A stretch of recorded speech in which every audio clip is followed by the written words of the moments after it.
MJP यानी Mahatma Jyotiba Phule Rohilkhand university Bareilly. इसके साथ ही आप किसी यूनिवर्सिटी बिलोंग कर रहे हैं तो आपके लिए इसमें हम बताने वाले हैं कि जो फर्स्ट सेमेस्टर हमारा है पॉलिटिकल साइंस का, तो पॉलिटिकल साइंस के प्रोग्राम को थोड़ा समझ लेते हैं हम। यानी कि एमए में जो आपको सब्जेक्ट पढ़ना है, इंग्लिश लिटरेचर चल रहा है हमारे चैनल पर और आपका पॉलिटिकल साइंस का शुरू हो चुका है। इसका हमने एक पेपर का सिलेबस अपलोड कर दिया है, तो सबके सिलेबस समझ लेंगे हम। तो यहाँ पर एमए लिखा हुआ है, आपका ईयर लिखा हुआ है, ठीक है। फर्स्ट ईयर, सेमेस्टर, क्रेडिट, यानी फर्स्ट सेमेस्टर, सेकंड सेमेस्टर ये आपके फर्स्ट ईयर में रहेंगे और इनका जो टोटल रहेगा देखिए 26 यानी 52 एंड 104, ठीक है। तो ये इस तरीके रहेगा। पार्ट सेकंड में क्या रहेगा, ये जो सेकेंड ईयर में सेमेस्टर थर्ड एंड फोर आपको पढ़ना है सेकेंड ईयर सेमेस्टर में, यानी एमए सेकेंड ईयर में आपको 2 पढ़ने हैं और 2 सेमेस्टर आपके एमए फर्स्ट ईयर में होंगे। तो आइए अब चलते हैं हम सेमेस्टर वाइज जो हमारा है फर्स्ट, उसमें पेपर को समझ लेते हैं। तो देखिए पेपर का आपका यहाँ टाइटल होगा, यहाँ टाइप होगा, क्रेडिट और मैक्सिमम मार्क वगैरह सब कुछ यहाँ पर मिलेगा। तो फर्स्ट पेपर है पॉलिटिकल थ्योरी। इसमें मेजर एंड कंपलसरी थ्योरी हमें पढ़नी है, जो कि 5 नंबर क्रेडिट होंगे और 30 नंबर का आपका क्या होगा, असेसमेंट होगा, ठीक है। जिसे हम मिड सेमेस्टर कह सकते हैं, मिड टर्म कह सकते हैं। और टोटल आपको जाएंगे यहाँ पर 70, यानी कि एंड सेमेस्टर एग्जामिनेशन। इसके एग्ज़ाम में आपको 70 नंबर आपको लिखित मिलेंगे और जो आपके 30 नंबर्स हैं वो आपके यहाँ से आएंगे, ठीक है। नेक्स्ट इसी में पेपर सेकंड है। Indian political system, constitution and it's and institutions part 1। तो इसमें मेजर कंपलसरी यानी थ्योरी टाइप में ये हुआ ये पेपर आपका। और सेम यहीं पे जो मार्किंग आपकी सेम फर्स्ट वाली जैसी मार्किंग रहेगी। और आपका जो थर्ड पेपर में क्या है, देखिए वीडियो थोड़ा बड़ा बनने वाला है और आप लोग बताइएगा कि कितने मिनट तक का वीडियो आप समझ सकते हैं, क्योंकि एमए का कोर्स कर रहे हैं आप तो वीडियो आपको बड़ा देखना पड़ेगा, क्योंकि शॉर्ट वीडियो में कुछ भी चीज़ समझाना संभव नहीं हो पाती है। तो पेपर थर्ड हमारा है रिसर्च मैथोलॉजी। इसमें भी आपको मेजर एंड कंपलसरी थ्योरी को पढ़ना है, बाकी सेम वही रहेगा। क्रेडिट 5 नंबर क्रेडिट रहेगा, 30 नंबर का आपका असेसमेंट रहेगा और 70 नंबर का आपका जो रिटन एग्जाम है वो होगा, ठीक है। अब आइए चलते हैं पेपर नंबर 4 दिया हुआ है student have to take any one of the following elective papers. यहाँ पर आपके 2 पेपर दिए हुए हैं, इलेक्टिव ए एंड बी। तो इनमें से कोई सा आपको एक पेपर लेना है। लिखा हुआ इलेक्टिव कंपलसरी थ्योरी, यानी थ्योरी अध्ययन करने के लिए आपको कोई सा एक पेपर चूज करना है। इंडियन पॉलिटिकल थॉट, यानी कि भारतीय राजनीतिक विचार या विचारधाराएं, या फिर दूसरा ऑप्शन दिया हुआ है आपका फॉरेन पॉलिसी ऑफ रसिया, यानी कि रूस की यानी विदेशी पॉलिसी ऑफ रसिया, यानी कि रूस की विदेश नीति इसको कहेंगे। तो इन दोनों में से आपको एक लेना है।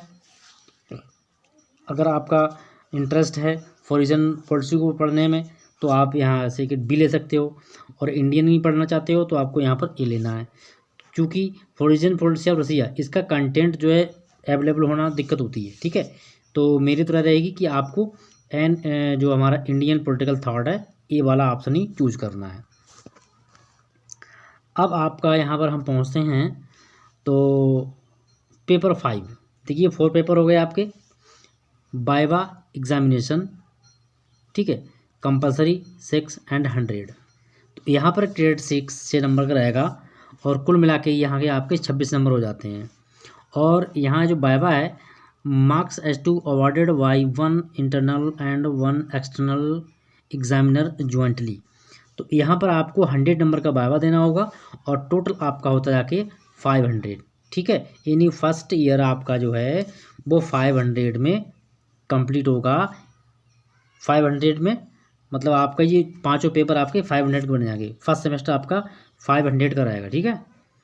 अब देखिए यहाँ पर हमारा है ये सेमेस्टर सेकंड है। अब इसमें हमें फर्स्ट जो हमारा सेमेस्टर था उसके आधार पर हमें क्या करना है, हमें इसको देखना है आपका सिलेबस। तो चलिए सिलेबस की ओर चलते हैं। फर्स्ट सेमेस्टर का सिलेबस क्या क्या प्रोग्राम रहेगा और कैसे करना है आपके लिए। तो चलिए पहुँचते हैं फटाफट। आ गया फर्स्ट सेमेस्टर पॉलिटिकल थ्योरी, ठीक है। अब इसके आधार पर हमें अपना सिलेबस समझना है। तो पहले मैंने पेपर का प्रारूप समझा दिया आपके लिए, फर्स्ट सेमेस्टर में कैसे करना है, क्या करना है। Credit 5, maximum mark 100, internal assessment 30, ठीक है, एंड सेमेस्टर एग्जामिनेशन 70, यानी कि आपका कुल मिला के 100 नंबर का मार्किंग रहेगा, एक पेपर का 100 मार्किंग रहेगी, लेकिन उसमें 30 नंबर का आपका असेसमेंट रहेगा इंटरनल, जैसे हम मिड टर्म कह सकते हैं, जो आपके कॉलेज बेस पर डिपेंड करेगा। एंड जो आपका एंड सेमेस्टर एग्जामिनेशन है वो आपका होगा 70 नंबर का, 70 नंबर का आपका होगा एग्ज़ाम, यानी जो पेपर आप हल करेंगे वो 70 नंबर करेंगे, और 30 नंबर का आपके लिए करना है, प्रोजेक्ट बनाना पड़ेगा, ऐसे समझिए आप। तो यूनिट फर्स्ट में क्या करना है, कॉन्सेप्ट, यानी कि हमें कुछ स्टेटमेंट पढ़ने हैं, विचार पढ़ने हैं। तो लिखा है स्टेट, देखिए ये सिलेबस आपका, चाहे अगर आप पॉलिटिकल में सीबीएसई बोर्ड कर रहे हैं, मतलब इंग्लिश मीडियम का हो या आपका हिंदी का है, तो दोनों लोगों के लिए काफ़ी इंपॉर्टेंट रहेगा। तो वीडियो पसंद आया तो अपने दोस्तों को जरूर भेजिएगा, जिससे कि वो लोग मिलते रहें, जुड़ते रहें आप लोग, और फटाफट आपको सारी चीज़ें मिलती रहेंगी। तो पहला दिया हुआ state, origin, nature and function of state, theory of state. तो फर्स्ट में आपको स्टेट में राज्य पढ़ना है, उसका उद्भव पढ़ना है, प्रकृति पढ़नी है, उसके कार्य पढ़ने हैं, उसकी स्थिति के बारे में जानना है, और उसकी जो थ्योरी है, यानी कथा के टाइप में भी, यानी कथानक या फिर कहानी के टाइप में भी हमें उसको समझना पड़ेगा। ठीक है। नेक्स्ट है सिविल सोसाइटी। ठीक है, सिविल सोसाइटी में क्या है, historical evolution of the concept, यानी कि जो ऐतिहासिक जो क्रांतियाँ हुई हैं उनके विचार। सिविल सोसाइटी यानी सामाजिक जो हमारी सभ्य समाज, यानी कि समाज के आधार पर हमें करना पड़ेगा। एंड मार्केट पब्लिक शेफर, यानी कि जहाँ पर लोग रहते हैं ऐसी जगह का हम स्टडी करना पड़ेगा। फिर आपका सिविक वर्च्यू, यानी कि जो हमारे नागरिकता की विशेषताएं होती हैं वो क्या होती हैं, जैसे associational life, state, civil society, relationship, ये हमें इसके अंदर पढ़ना है। ठीक है, चलिए अब देखते हैं यूनिट नंबर जो आपका है थर्ड सेकंड। देखिए प्रत्येक जो पेपर आपका है उसमें सभी में 8 यूनिट मिलेंगे, चाहे आपका ग्रेजुएशन हो या आपका पीजी हो, पोस्ट ग्रेजुएट हो। ठीक है, तो पोस्ट ग्रेजुएट वालों के लिए ये सेकंड यूनिट हमारा है, इसमें पढ़ना है law, liberty, equality, justice and right. ठीक है, इसमें हम सेकंड यूनिट में हमें क्या पढ़ना है, कानून पढ़ेंगे, कानून क्या होता है उसके बारे में। ठीक है, उसकी सारी चीज़ें पढ़ेंगे हम। नेक्स्ट यूनिट थर्ड है, थर्ड में है sovereignty, democracy, citizenship, power, authority and legitimacy. तो इसमें हम जो है नागरिकता पढ़ेंगे, और जो आपकी जो डेमोक्रेसी यानी कि प्रजातंत्र है उसके बारे में पढ़ेंगे। तो इन सबको हम हिंदी में आपको डिटेल में समझाएंगे जब आपका कोर्स चलेगा। यूनिट वाइज आपके सारे क्वेश्चन आएंगे। इंग्लिश किसी के पास में लिटरेचर के रूप में है तो फटाफट आप प्ले स्टोर ओपन कीजिएगा, आपको सब कुछ उसमें मिलेगा। यूनिट नंबर आपका 4 है, 4 में दिया हुआ है लिबरलिज्म,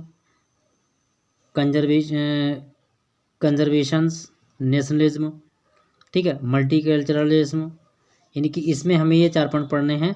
लिबरलिज्म पढ़ना है, कंजर्वेशन पढ़ना है, नेशनलिज्म पढ़ना है और मल्टी कल्चरलिज्म पढ़ना है। यानी कि जो हमारी सांस्कृतिक गतिविधियाँ होती हैं उनके बारे में पढ़ेंगे, राष्ट्रवाद के बारे में पढ़ेंगे, एंड आपस के जो कन्वर्सेशन होता है, वार्तालाप होता है, उसके बारे में पढ़ेंगे, आज़ादी के बारे में पढ़ेंगे। तो ये सारा इसमें हमें स्टडी करना है। चलिए अब देखते हैं यूनिट नंबर 5। यूनिट नंबर 5 है, 5 में क्या पढ़ना है, सोशलिज्म पढ़ना है, मार्क्सिज्म पढ़ना है, फेमिनिज्म पढ़ना है, इक्वलिज्म पढ़ना है एंड पोस्ट मॉडर्निज्म पढ़ना है। मार्क्सिज्म यानी कि मार्क्सवाद को पढ़ना है, समाजवाद पढ़ना है। ठीक है, ठीक है, यानी कि स्त्रीवाद पढ़ना है, फिकुलिज्म एंड पोस्ट मॉडर्न यानी वर्तमान आधुनिक के बारे में पढ़ना है हमें। ठीक है, ये चीज़ हमें पढ़नी है। चलिए अब यहाँ पर आपको देखते हैं रीडिंग्स कि आपको क्या क्या पढ़ना है किसके अंतर्गत। तो आपको यहाँ पर जो कुछ हिंदी में दिया हुआ है मीनिंग के साथ में, तो इसको भी देख लेते हैं। तो A.D. आशीर्वादम, कृष्णकांत मिश्र, राजनीति विज्ञान, S. चंद कंपनी दिल्ली, ये कुछ पुस्तकें दी हुई हैं जहाँ से आप ले सकते हैं अगर आप लेना चाहें तो। और ये इसमें आप देख सकते हैं जो भी दिया है आप पढ़ सकते हैं इनके लिए।